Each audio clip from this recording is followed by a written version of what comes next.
이번에는 좀 법적인 문제를 좀 점검을 해야 되는데요. 그래서 앞서 새벽 긴급 방송에서도 모셨던 분인데 김정민 변호사를 다시 한번 인터뷰에 모시도록 하겠습니다. 나와 계시죠, 변호사님? 네, 김정민 변호사입니다. 네, 많이 피곤하시죠? 네, 아닙니다. 지금 뭐 전 국가적으로 난리인데 뭐 저는 그래서 잠깐이라도 눈을 붙였어요. 알겠습니다. 일단 좀 총괄 평가부터 부탁드려야 되는데 이번에 계엄령 선포는 위헌 위법입니까, 아닙니까? 당연히 위헌 위법이고 실체한 끝에 따라고 봐야 되겠죠. 그래요. 어떤 점에서 위헌 위법인지 좀 정리 좀 해주십시오. 일단 요건에 맞질 않아요. 이 비상계엄이 선포된다는 것은 전시나 사변, 이에 준하는 사태를 말하는 거거든요. 그 헌법에 사변이라고 말한 이유가 뭐냐면 그때까지만 해도 북한을 국가로 인정하지 않았기 때문에 국가의 교전 상태를 전쟁으로 부르기 어려우니까 사변이라고 불렀다고요. 그러니까 뭔가 물리적인 국가의 위기가 닥쳤을 때 선포할 수 있는 것이지 이렇게 평온한데 자기 생각과 다르다. 뭐 암약하고 있다. 그럼 간첩들이 조금 늘어난다고 판단하면 계엄 선포하나요? 심지어 박정희 대통령조차도 이런 식의 논리를 펴진 않았어요. 그래요. 유신 쿠데타 할 때도 지금 법률 너무나 법률 학자들 사이에서는 그 포고령 있지 않습니까? 포고령 내용에도 그 위헌 위법적인 부분이 있다고 지적을 하던데 동의하세요? 그럼요. 만약에 그게 국회 권한에 대해서 조치하겠다라는 뜻이 담겼다면 그건 명백한 위헌입니다. 왜냐하면 계엄이 선포돼도 국회 권한에 대해서는 어떠한 조치도 할 수 없어요. 유일한 감시장치이기 때문에 계엄하에서.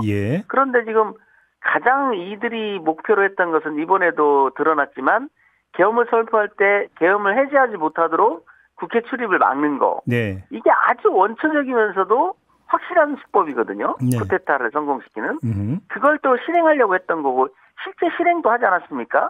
창문을 깨고 들어가는 모습을 보면 아니 국회가 왜 창문을 깨고 그 국회에 들어간다는 거예요? 말도 안 되는 소리고 야당 대표 앞에 진을 치고 무장병력이 있고 이런 것 자체가 이미 계엄 선포의 목적이 어디에 있었느냐를 그대로 보여주는 거죠.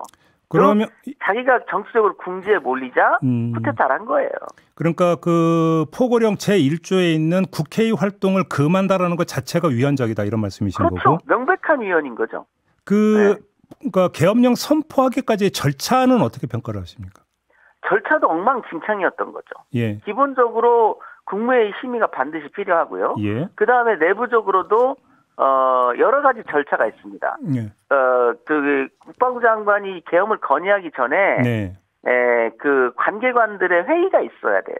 그러니까 그런가요? 거기에는 군인들로만 구성되어 있지 않고 그 회의는 문민 통제를 강화하기 위해서 문관인 일반 공무원도 들어가게 돼 있거든요. 근데 박근혜 정부 때도 만지작을 했던 계엄 카드 중에는 그런 절차를 다 무시하고 예를 들면 무슨 수방사령관, 특전사령관, 지금으로는 방첩부대장, 방첩사 이들이 욱작욱작 해가지고 결정한다 이런 조항 절차들을 새로 만들었거든요. 그리고 이번에도 대표적으로 육군 참모총장을 계엄사령관으로 세웠지 않습니까? 그것도 좀 이상하기 그지없는. 그러니까 박근혜 정부 때 위법적인 요소보다 더 나간 거예요. 박근혜 정부 때도 포고령에 못 박은 게 아니고 국회에 대해서는 자기들이 대비 계획이라고 그래가지고 세부 문건에다가 국회의원들을 어떻게든 출석을 못하도록 해야 되겠다 이런 의중을 넣어놔가지고 그때 맹비난을 받았거든요. 그런데 하물며 이번엔 포고령에 국회의 권능을 제한한다. 그건 말도 안 되는 짓거리라는 거고. 그래서 지금 이 상황은 포고령을 선포한 계엄사령관 행세를 했던 그 사람도 내란죄예요. 왜냐하면 명백히 국회의 권한을 침범할 수 없다는 걸 알면서도 계엄 포고령을 빙자해서 지금 헌법에 설치된 국가기관의 권능 행사를 불가능하게 하려고 했던 거예요. 그러면 변호사님이 보시기에 적용할 그 죄명은 내란죄가 된다 이런 말씀이실까요? 그렇죠. 내란 미수겠죠. 결국은 이런 국토 참절 이런 것들에 실패했기 때문에 국헌 문란에는 실패했기 때문에 내란 미수가 되겠지만 내란 미수도 처벌은 기수와 동일합니다. 감경할 수 있다라 뿐이지 그대로 처벌하는 것이 불가능하지 않아요. 자, 그러면 이게 절차상으로도 위법했다고 말씀을 주셨는데 그러면 네. 하여간 그 심의에 참여했던 국무위원들이나 이런 네. 사람들도 법적 책임을 피할 수가 없다라는 말씀이실까요? 심의가 만약에 있었다면 이 회의 전체에서 계엄 선포와 관련된 의사결정에 합세했던 자들은 네. 전부 다 내란죄로 처벌이 가능할 것 같아요. 왜냐하면 이 상황 자체가 헌법이 정하고 있는 계엄 선포 요건에 전혀 해당을 하지 않아요. 그리고 절차도 명백히 위법했기 때문에 네. 이 계엄 선포에 관여했던 자들은 다 속내가 국헌문란, 국토 참전의 목적이 있었다. 예. 특히 포고령의 그 국회 권능을 침해하는 내용이 아예 명시돼 있다면 네. 이걸 준비했던 놈들도 다 내란 예비 음모 결국은 이제 미수에 그쳤기 때문에 이제 그들도 다 내란 미수가 되는 거죠. 네. 그렇게 법리 구성이 가능하다. 그것이 이제 지난 이제 12.12 사태랄지 그 판결문에도 나와 있고 그 다음에 이제 저번 박근혜 정부 때 계엄이 논란됐을 때 네. 검토했던 많은 전문가들의 의견이 네.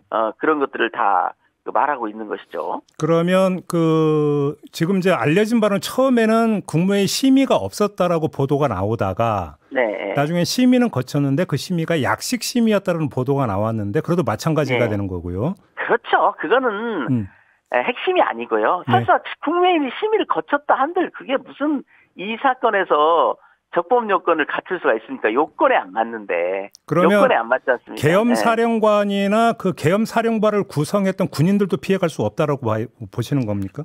계엄 사령관은 좀 위험한 것 같아요. 계엄 사령관. 왜냐하면 계엄 사령관은 사전 좀 소통이 있었을 것 같고요. 예. 특히 포고령이 그렇게 나갈 때 계엄 사령관쯤이나 되는 사람이 법률 전문가의 도움도 분명히 받았을 텐데 네. 말도 안 되는 내용이 포고령에 들어간다는 걸 뻔히 알면서도 예. 이 짓거리를 했다는 얘기죠. 게다가 육군 참모총장을 계엄사령관으로 임명하려는 것은 미리 사전 교감 없이는 불가능해요.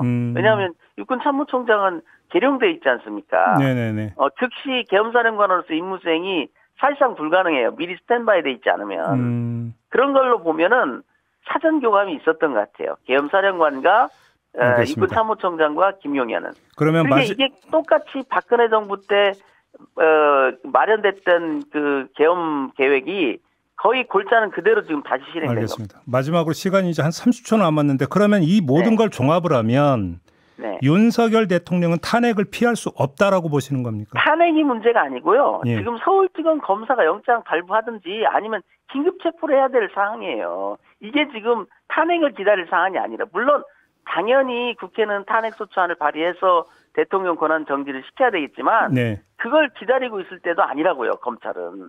당연히 체포해야죠. 명백한 내란 외환의죄는 대통령 그렇죠. 재임 기간에도 소추가 가능하니까. 네, 소추가 알겠습니다. 가능하고 당연히 그래서 알겠습니다. 실명 처리도 가능한 겁니다. 네, 말씀 여기까지 듣겠습니다. 고맙습니다, 변호사님. 네, 감사합니다. 네, 김정민 변호사였습니다.